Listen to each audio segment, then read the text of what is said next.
7. The illusion of condemnation. This is the seventh illusion. Condemnation exists. There had to be a consequence of judgment. If it was true that judgment exists, there had to be a why. Clearly, one was judged in order to determine whether one should receive the rewards of meeting the requirement. That's how humans constructed it. Seeking insight, trying to find answers, you went back to your original cultural stories, and to the first illusions on which they were based. You told yourself that I separated you from myself when you failed to meet my requirement the first time. When you were perfect, you lived in a perfect world, paradise, and you enjoyed everlasting life. Yet when you committed the original sin and rendered yourself imperfect, your experience of perfection in every way ended. The most perfect thing about your perfect world was that you never died. Death did not exist. Yet with your experience of perfection ending, you accepted the fourth illusion as fact. Insufficiency exists. There was not enough. There was not even enough life. So death must have been the consequence. This was the punishment for not meeting the requirement. But how could that be so? The advanced thinkers among you asked. Now everybody dies. So, how could death be the punishment for not meeting the requirement? Even those who did meet the requirement died. Perhaps the reason for the existence of death was that there simply was insufficiency in the universe. Insufficiency was the state of things. This you learned from the fourth illusion. Yet if death was the result of insufficiency, then what was the outcome of not meeting the requirement? There was something wrong here. Something did not add up. You went back to your original myth. God threw Adam and Eve out of the garden when they did not meet the requirement. This created disunity, which created insufficiency, which created the requirement. So insufficiency was the result of God's punishment. The punishment was separation, and insufficiency was the result. Death is the insufficiency of life. So, by a stretch, death was the punishment. This is how you reasoned it out. The purpose of death must have been to punish you for not meeting the requirement. For without death there was only what there always was, namely life everlasting. And if you could live forever, what was the consequence of not having met God's requirement? So what always was had to be called the reward. That's it, you said to yourself. Everlasting life is the reward. But now you had another conundrum. If death existed, then life everlasting could not. There's a challenge here. How to create a way for both to exist, despite the fact that the two appear to be mutually exclusive. You decided that the death of the physical body did not mean the end of you. Since the existence of death precluded the possibility of a life that goes on forever, you decided that life must go on forever after physical death. But if life went on forever after physical death, then what was the point of death? It had no point. And so, there had to be created in your after-death experience another outcome. This you called condemnation. It fit perfectly when you thought about it. It fell right into line with the second illusion. The outcome of life is in doubt. Failure exists. Now you could have your cake and eat it too. Now you could have death and everlasting life, punishment and reward. By placing both after death, you were able to make death itself not the punishment but simply the ultimate manifestation of insufficiency, the most impressive evidence of the fourth illusion. One illusion now really began to support the other. The interweaving was perfect. Your work was complete, and this was the reality produced by your cultural story, and by your endless creation and passing on of myths that solidified it. Myths support the story, and the story supports the illusions. This is the superstructure of your entire cosmology. These are the underpinnings of all your understandings. And they are, all of them, false. Death does not exist. To say that death exists would be to say that you do not exist, for you are life itself.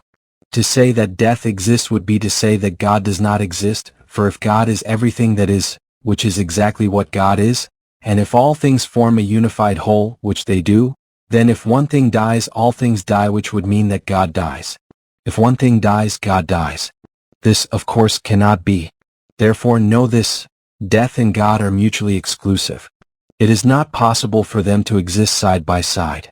If death exists, then God does not. Or, it must be concluded that God is not everything that is. This brings up an interesting question. Is there anything that God is not? If you believe that there is a God, but that there is something that God is not, then you can believe in a great many other things. not only death but the devil and everything in between. If, on the other hand, you believe that God is the energy of life itself, and that this energy never dies but merely changes form, and that this divine energy not only is in everything but is everything, that it is the energy that forms that which has taken form, then it is a small step to understanding that death does not and cannot exist. This is what is so. I am the energy of life. I am that which forms that which has taken form. Everything you see is God in differing formation. You are all God in formation. Or put another way, you are gods in formation. This I have said to you before, yet now you may at last truly comprehend it. Much of what I have said to you in our conversations is reiterated a number of times, and this is, of course, by design.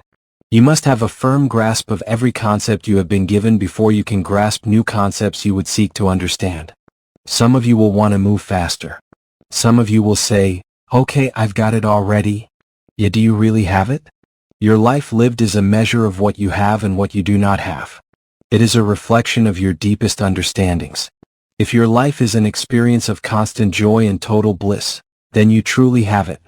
This does not mean that your life is without the conditions that can cause pain, suffering, and disappointment. It does mean that you live in joy despite those conditions. Your experience has nothing to do with conditions. This is unconditional love, of which I have spoken many times. You may experience this with regard to another person, or with regard to life itself. When you have an unconditional love of life, then you love life just the way it is showing up, right here, right now. This is possible only when you are seeing the perfection. I tell you that everything and everyone is perfect. When you can see this, you have taken your first step toward mastery. Yet you cannot see this unless and until you understand exactly what everyone is trying to do, and the purpose for everything under heaven.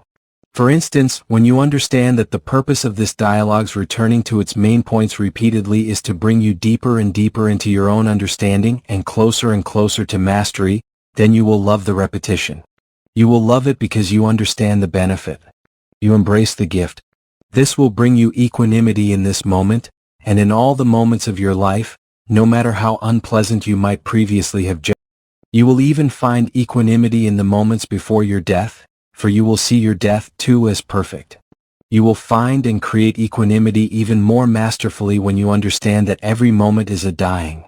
Every moment is the end of your life as what you were, and the beginning of your new life as what you now choose to become. In each moment you are recreating yourself anew. You are either doing this consciously or unconsciously, with awareness or completely unaware of what is going on. You do not have to be facing the moment of what you have previously called death in order to experience more life. You can experience more life whenever you wish, in 100 different ways at 100 different times, at the moment of your birth, at the moment of your death, or at any moment in between. This much I promise you, you will experience more life at the moment of your physical death, and this will do more than anything else to convince you that there is more life, that life goes on and never, ever ends. In that instant will you realize that there was never not enough. There was never not enough of life, and there was never not enough of the stuff of life. This will dissolve the fourth illusion forever. Yet that illusion can be dissolved before the moment of your death, and that is my message here. The way to produce more life is to experience more death. Don't let death be a once-in-a-lifetime thing. Experience each moment of your life as a death, for that is, in truth, what it is when you redefine death as simply the end of one experience and the beginning of another. When you do this, you can have a little funeral each moment for what just passed, for what just died. And then you can turn around and create the future, realizing that there is a future, that there is more life.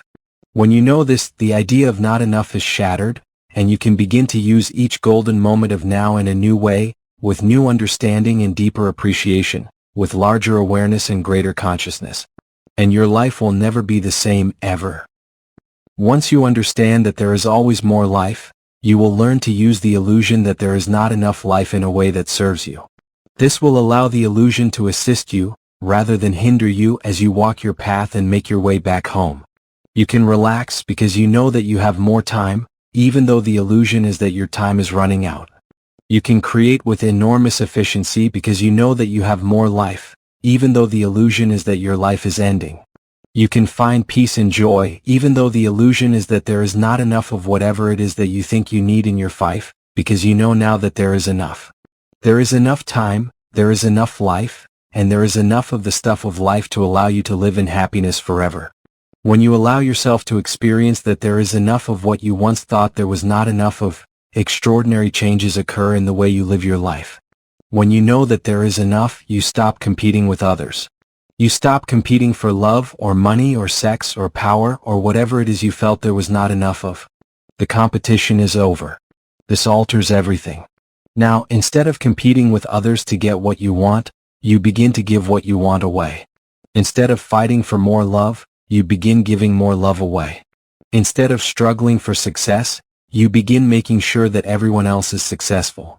Instead of grasping for power, you begin empowering others. Instead of seeking affection, attention, sexual satisfaction, and emotional security, you find yourself being the source of it. Indeed, everything that you have ever wanted, you are now supplying to others. And the wonder of it all is that, as you give, so do you receive. You suddenly have more of whatever you are giving away. The reason for this is clear. It has nothing to do with the fact that what you have done is morally right, or spiritually enlightened, or the will of God. It has to do with a simple truth. There is no one else in the room. There is only one of us. Yet the illusion says this is not so. It says that you are all separate from each other and from me. It says that there is not enough. Not even enough of me, and so, there is something you have to do in order to have enough. It says that you will be carefully watched to make sure that you do it. It says that if you do not do it, you will be condemned. This does not seem to be a very loving thing to do. And yet, if there is one thing that all of your cultural stories have told you, it is that God is love. Supreme love. Complete love. Unfathomable love. Yet if God is love, how could condemnation exist? How could God sentence us to everlasting torture beyond description? These are questions that humans began to ask. Clearly, there was a flaw in the seventh illusion. This should have revealed the idea of condemnation as false, but humans knew at some very deep level that they could not give up the illusion, or something very vital would come to an end. Again, they were right. But again, they made a mistake. Instead of seeing the illusion as an illusion, and using it for the purpose for which it was intended, they thought they had to fix the flaw. It was to fix the flaw in the seventh illusion that the eighth illusion was